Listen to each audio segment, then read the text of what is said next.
The sword Excalibur. Excalibur pulled from the stone by King Arthur, letting everybody in the realm know that he was the king of all Britons. Excalibur. I have the actual sword that King Arthur wielded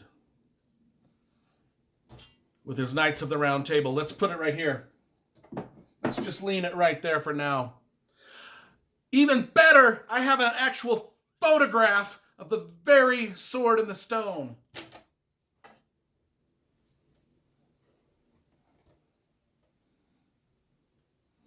A black and white photograph taken at the time of King Arthur and Merlin and Lancelot and Guinevere.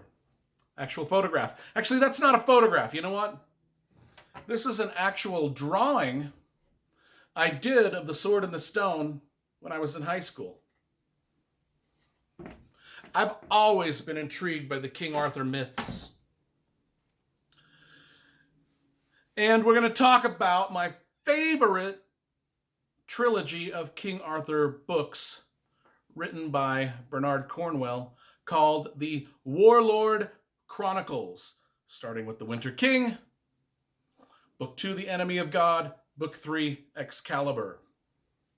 Bernard Cornwell. By way of introduction, I am Brian Lee Durfee, author of The Forgetting Moon, published by Simon & Schuster Saga Press. I've also authored The Blackest Heart and The Lonesome Crown, a trilogy of fantasy novels. And one of the main inspirations for this trilogy, I'm going to tell you, is the writings of Bernard Cornwell. Not only his Last Kingdom Saxon Tales Chronicles, which is about a 10-book length series about the Vikings invading Bamberg Castle in northern England and then taking over England from the top down. That's the Saxon Tales. We're going to be talking about the Warlord Chronicles, set down in southern England at Glastonbury Tor. I come prepared, folks. I come prepared with the props, photographs, the actual sword Excalibur, and t-shirts and hats of the whole Bernard Cornwell universe. I am the single most greatest booktuber on the internet right now. I mean, you can just tell by the quality of everything that's going on in these videos, including the in and out focus of every single video, because I shoot them with my camera. You know, I shoot them with the camera that's just on my phone. You know, that's the way King Arthur would have done it. He was low tech. And if you read the Warlord Chronicles by Bernard Cornwell, that's what you get. That is what you get. You get the low-tech version of King Arthur's story. You don't get like wild, crazy magic. You don't get like Merlin just blowing things up with fireballs coming out of his eyes.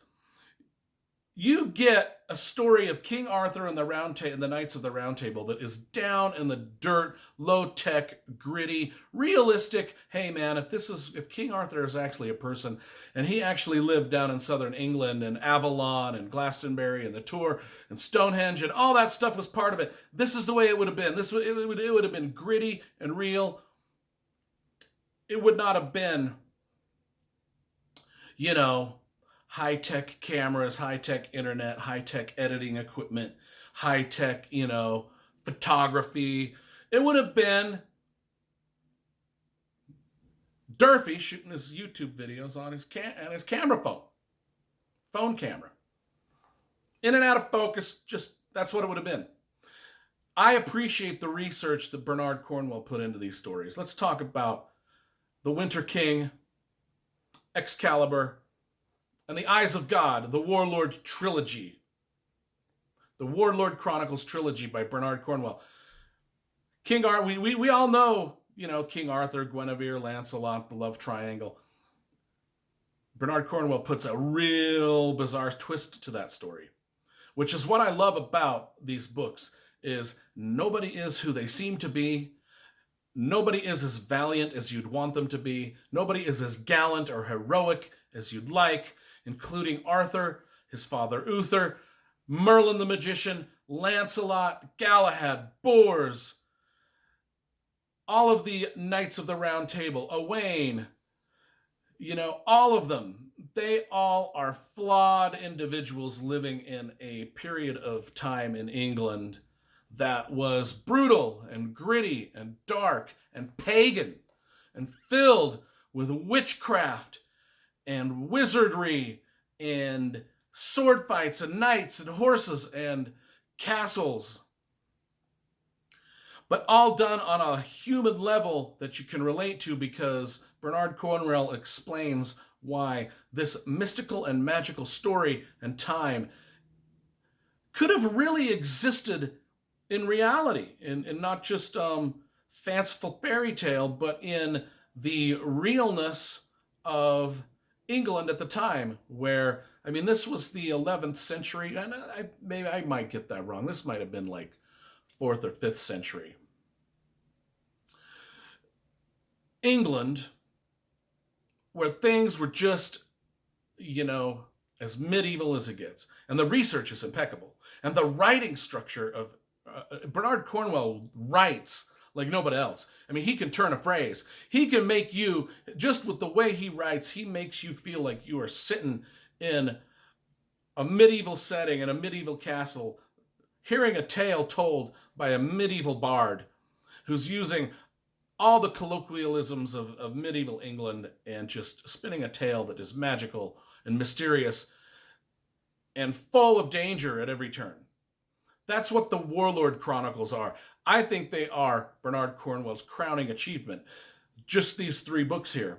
Now, a lot of people will say, his 10-book Saxon tales are probably his crowning achievement. And another group of people would say, well, his 21-book Sharp's Rifles tales are his crowning achievement. And other people would say, well, no, it's his Archer tales that are his crowning achievement. And I'm not gonna review every Bernard Cornwell book, but I am going to review each series as a whole. Because if I were to review every Bernard Cornwell book, they would be like my Stephen King reviews. It would be like 80 books, 80 YouTube reviews of individual books. I'm gonna focus on his series as a whole. I'm going to do the Bernard Cornwell Chronicles, the Saxon Tales Chronicles.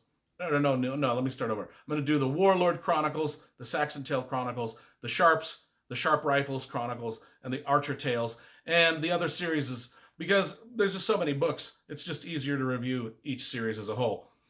The Bernard Cornwell Warlord Chronicles about King Arthur and the Knights of the Round Table is, in my opinion, his best work, even though it's only 3 books.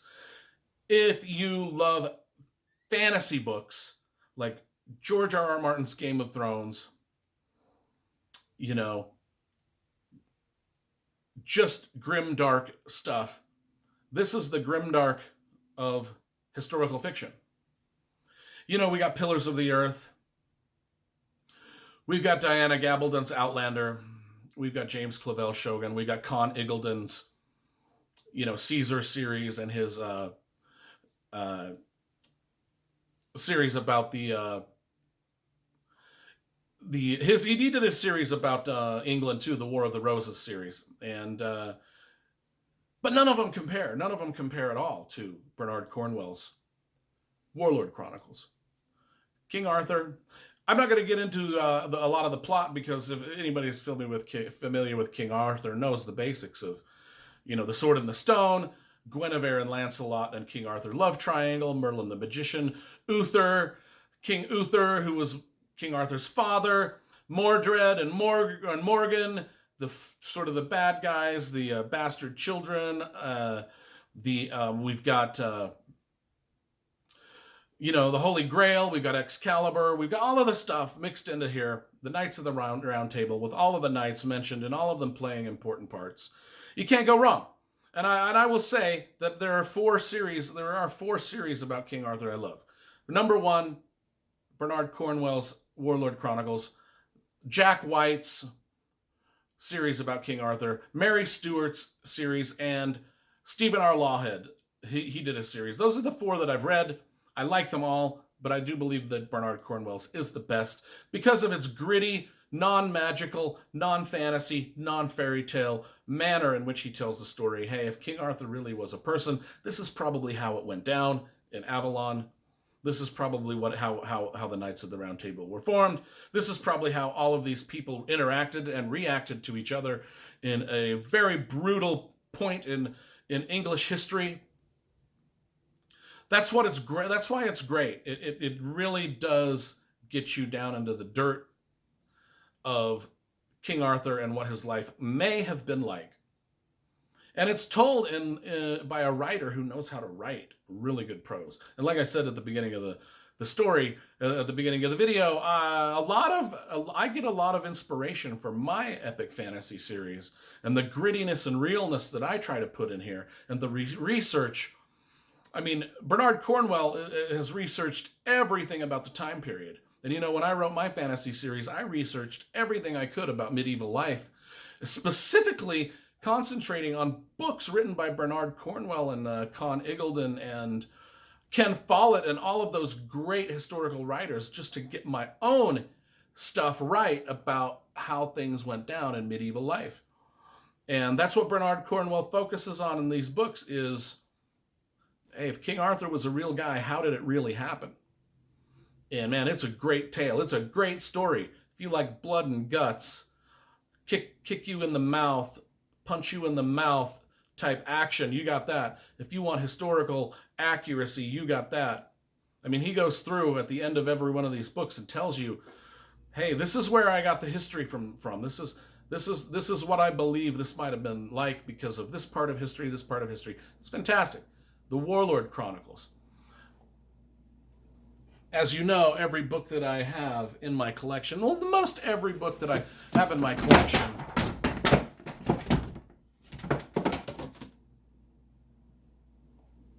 you know, you can't make this stuff up, folks. I told you from the get-go that this was low budget, that this was medieval type YouTubing.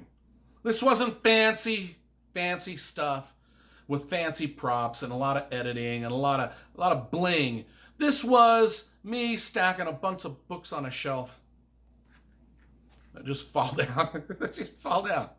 What I wanted to show you was, for those of you that have stuck through this bullshit video long enough, what I wanted to show you was that all of my Bernard Cornwell books, I met the man. He signed every one of them to me.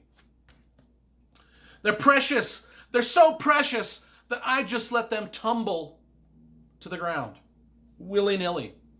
The Saxon tales, part of those fell. They were great. But the Warlord Chronicles, 10 out of 10 for this trilogy. The King Arthur trilogy of Warlord Chronicles. Yeah, they're all at the ground at my feet at the moment. 10 out of 10.